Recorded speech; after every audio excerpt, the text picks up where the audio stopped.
3 weeks of food is a great minimum threshold if you're starting out. And having like 3 weeks worth of cash, a month's worth of cash at least on hand. I think of threes: 3 seconds, 3 minutes, 3 days, 3 weeks, and then 3 months. And after that, you're 90% more prepped than anybody else if it's about cash or resources. Okay, so with the Biden administration using the IRS as his personal Gestapo to go after people, with him hiring on some new 50,000 plus agents, who knows what's in the financial outlook for the next year? We already knew that in most of the countries of the world during the COVID pandemic or plandemic or whatever you want to call it, governments were printing money like crazy, and that leads naturally to massive inflation. Biden promised us, no, my policies Build Back Better won't lead to inflation, never, never, never. And of course, now we're seeing massive inflation. At LifeSite, we've actually got a preppers group going. And one of those who is a prepper at LifeSite, you will have seen before. His name is Nick Marmalejo. He heads up our video department, but he has also been featured on prepping videos. We did that prepping video, and he was the one actually showing people how to use handguns. Oh yes, he's a prepper indeed, but not only with guns, not only with food, also with finances. We're going to be talking this time to Nick Marmalejo. Stay tuned.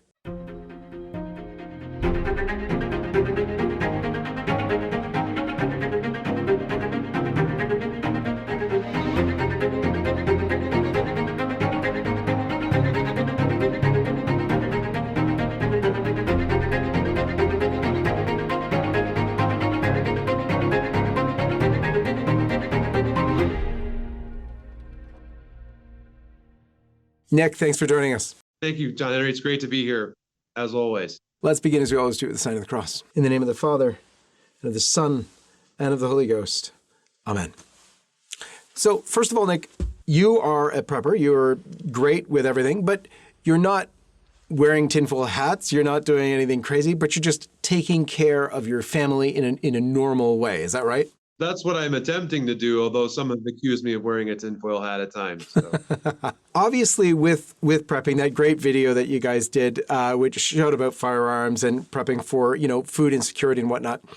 There's another aspect to it, though, that is really creeping on us, and that is the financial insecurity. At LifeSite, behind the scenes, we've had to make all sorts of plans for financial security because we've watched President Trump get debanked, truckers in Canada get debanked, and then we just had in Canada not too long ago, the Rogers network went down. Now that was huge because for a day, people actually weren't able to use their credit cards, their bank cards, or their phone tapping, and the only thing available to them was cash. But guess what? Most people didn't have any cash.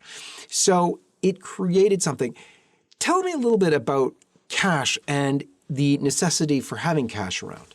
Cash is important because that's what's commonly accepted as a medium of exchange. So even if gold and silver skyrocket or eventually will escalate in value, you're going to need cash for everyday transactions until a time in which there's no faith in the currency. So I'm speaking from like a point of view of having cash is important, but for me, having things that are of value that are outside, that are not cash, whether it's gold, silver, things that are usable, commodities, things that you can get more cheaply now is very important for a crisis scenario when the stores shut, when the credit markets freeze, or for whatever reason, if there's a bank holiday or an economic crisis, you need some cash on hand for sure, but then also to have the things that you need every day as well on hand as well. So in my opinion, having cash is great, but you also want to have the things you need, because the last thing you want to be doing when you have a bank holiday is trying to go to the store to get supplies. In terms of supplies, in terms of cash, how long a period are you talking about that just normal people should have as a backup. You have to rotate your goods. Obviously, if you get extra goods, you put the new stuff at the back and use the stuff that's older first. But how much do you tell people is a good reserve to have in terms of, let's say, food and cash on hand? 3 weeks of food is a great minimum threshold if you're starting out, and having like 3 weeks worth of cash, a month's worth of cash at least on hand. If it's available right now with the price of everything increasing, people are spending what cash they have in order to make ends meet. So it's harder and harder to save. That being said, in my opinion, I think of threes: 3 seconds, 3 minutes, 3 days, 3 weeks, and then 3 months. And after that, you're 90% more prepped than anybody else if it's about cash or resources. What happened just now in the economy, or over the last little while in the economy? We've seen massive inflation. Now, that was obvious to people who know a little bit about finance, that basically you can't print money without getting inflation. And we printed massive amounts of money in every country to deal with COVID and the lockdowns. So I guess inflation was an obvious outcome. But Biden kept promising over and over and over again that his Build Back Better and so on, which was going on all the time, would not lead to inflation. Let's take a look at that. My plans do not add to inflationary pressures. The Build Back Better agenda will help reduce inflation, will help cut costs for the American people. If we pass the other two things I'm trying to get done, we will, in fact, reduce inflation. Inflation is going to come down next year. Inflation will come down next year. These inflation rises will be transitory, that they will come back down next year. There's nobody suggesting there's unchecked inflation on the way. No serious economist. We know a lot of folks are struggling with inflation, driven by Putin's war in Ukraine and the global pandemic. The greed of meat conglomerates. You could call it corporate greed, sure. You could call it jacking up prices during a pandemic. Even if we drilled as much as we could, the price of oil is still set globally. There's no amount of domestic production we can do to reduce or eliminate our vulnerability as a country to that volatility. We brought down the cost of energy. Wages have gone up higher, faster than inflation. But now we've got to massive inflation. In fact, there was just a clip on Canada's CBC that talked about how not only is it inflation, but there's a recession. At least according to more than 80% of people, the public, there's a recession, and there's a recession coming. In fact, 44% of Canadians in the most recent poll, which was just done now, are afraid they can't put food on their tables. And this is Canada, one of the most prosperous nations on earth. Let's take a look at that. Well, even with the interest rates beginning to slow down inflation, a new survey shows Canadians are feeling the financial pressure. According to exclusive Ipsos polling for Global News, look at these numbers. 84% of Canadians are concerned inflation will make everyday purchases less affordable. 1 in 5 Canadians say they are completely out of money and that there's no way they can handle a price increase for necessities. As for the economy, 1 in 3 Canadians worry they may lose their job if conditions don't improve, a feeling held by more than half of people aged 18 to 34. All right, Sean Simpson, Vice President of Ipsos Public Affairs, joins us now to discuss those numbers and where we may be headed. I think that's the big one as well. Sean, you've been tracking this for quite some time. Inflation continues to be a major issue. Also, in many ways, it's, tempered down a little bit. At least that's promising. What trend are you seeing overall, do you think? Yeah, overall, we're seeing that concern for inflation and rising interest rates is unabated. As you mentioned, 84% still concerned about the impacts of inflation on their finances. But when we look under the cover, we see that actually in many areas, Canadians are maybe not as worried as they were in the spring. They're maybe adjusting and getting used to the situation. For example, now I say only because it's still a startling statistic, 44% are worried about being able to put food on the table for their families. That's down 18 points. It was in the 60s back in June. It's now only 44%, but it's still 60% among parents with kids in the household. So still very, very, very real concern. The other major area where Canadians are seeing some relief is at the gas pump. Of course, every time you get in a car or transit, it's a constant reminder every corner where there's a gas station that prices are going up. But in fact, they have been coming down since earlier this year. Only 48% now worried about filling their gas tank. Still a high statistic, but down 21 points since the spring. It's interesting when you look at this, and the key word for me that stands out is worry. And in many ways, because that's a personal feeling, and it almost becomes, it's in many ways it's become normalized. Because the reality, at the same time, you're looking at personal debt for the average person, about 20 numbers that just came out recently, 21,000 per Canadian. That excludes mortgages, 2.32 trillion across the country when it comes to consumer debt. So you wonder if people are just sort of, I don't know if there's a denial about the situation. You worry that this is a really dire situation for these people, even though the trend may be a little more promising. It's still very concerning, would you think? It is, yes. And the thing about interest rates is it takes a while for us to really feel the effects. Most people, mortgages are fixed rate. Credit cards generally don't change when interest rates go up. It's those lines of credit, the home equity line of credit. And it takes a little while for us to feel the impacts. And of course, when people with fixed rate mortgages go to renew, they'll feel the effects of higher interest rates as well. But really what people are worried about is the future. What's going to happen? They know that the rising interest rates are the medicine that we need to cure inflation, but what that almost inevitably means, according to Canadians, is a recession. 83% believe that a recession is coming sometime in the next year, and they're worried about that, particularly young people, because many are worried about job losses. 1 in 3 Canadians overall say they're worried that they could lose their job as a result of a recession. There is a thing to do with investments in precious metals that you were talking about earlier, and that it's somehow a hedge against inflation, and what that means.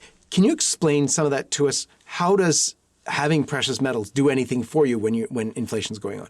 Well, right now, precious metals are undervalued intentionally by the powers that be, by the mega banks. I think that's being done theoretically because they want to keep the metal cheap so they can buy more of it. Central banks and governments are the largest purchasers of metal every year. So that is an oft overlooked fact. So they're preparing for something. And in my opinion, what we're going to see is a rug basically be pulled out from underneath the financial system. We've got a situation right now where you have this undervaluing, but there's also a notion that things might take off after the election. I want to read from Forbes magazine of October 28th. It said that BlackRock analysts in a recent note said they aren't so bullish about this year. And this is the quote, "We see a bigger problem for stocks than any potential positives from the midterm election outcome. A looming recession, they say." This is a team led by Wei Li. They argue the Federal Reserve won't stop hiking until after the economic damage of rate rises is clear, and that a recession will extend beyond the housing market in time. They continue, in the event the economy falls into a recession, Goldman projects the S&P could plunge another 13% to 3,400 points by the end of the year and to 19%, 3,150 over the next 6 months, taking a full year to recover its losses. Translation there is, it's very interesting to me anyway, that they seem to talk about a relationship to the election. Now, the election is coming up literally in days. What do you think is going on there? Do you see any tie to the election, and therefore do you see any need to prep before the election, even so it's days away? Just a quick note before we return.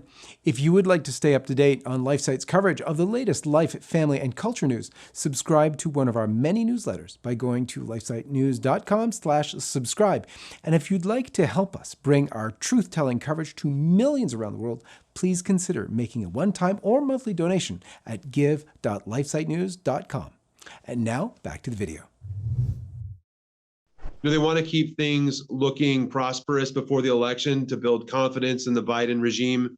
and his economic policies, which we know is tanking the real economy. So my opinion, my thought is BlackRock, the largest investment firm by assets, I think it's 10 trillion as of January 2022, is making this forecast, I think, to cover, their base, to say that we told you so if things switch around. But that being said, it's important right now to, I think, take that at face value. And if you don't have your house in order already in terms of preparedness items and things that you need, it's a great idea to go ahead and take care of that. There are prognosticators out there who I think are quite good, saying we're weeks away from the mother of all crashes. It's not just going to be a little recession. And one particular prognosticator made the comment that when they pull the plug on this, because it's a planned economy, that they're going to not just pull the plug, they're going to kick over the table. And that's Bill Holter, who was one of the greatest gold mines,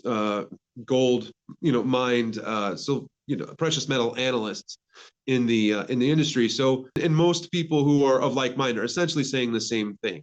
So there is no, there's a sense that all bets are off after the election, because everyone is wondering what the master plan is. Are they going to try to kick the can down the road further where, the stock market's able to rally higher, or are we really in for it soon? What we want to do too here is to give a plug to a group, a company that does this exchange in gold and silver that LifeSite is now partnered with, because we were concerned about the same things that many of you are, and looking around for a good company to deal with. There are lots of companies out there. Some have more competitive prices and so on. Look for that. But we found one with really competitive prices that's actually faith-based. They're a Catholic company called St. Joseph's Partners. If you click on the link below, you'll get direct to them, or click on the link in this video. It'll go straight to them, and there's a special LifeSite page for that. By going there, you'll be able to see their competitive pricing, but also that they're a faith-based company. We've checked them out. They're great to work with. So I would encourage you to go there, check that out, but be ready not only in precious metals like we've been talking about, but also in terms of cash on hand and a few months worth of food as well. Who knows what time we're living in right now, but the most important preparation you can always make is to be spiritually ready. So keep up your daily Mass if you can, and daily Rosary. Make sure you're praying, because the times we're living in are perilous. But with the Lord's help, it doesn't matter what goes on. Our Lord's got it all in hand. Nick, final word over to you. Your spiritual house is first. So once that's in order, then you can worry about everything else. Nick Marmalejo, thanks for being with us, and God bless all of you. We'll see you next time. Hi everyone, this is John Henry Westen. We hope you enjoyed this video, and to see more like this, be sure to hit the subscribe button below to get all the latest content from LifeSite News. So check out our links in the description to read more, sign up for our newsletter, and connect with us on social media so that you can stay up to date with all of the latest life, family, and culture news. Thanks for watching, and may God bless you.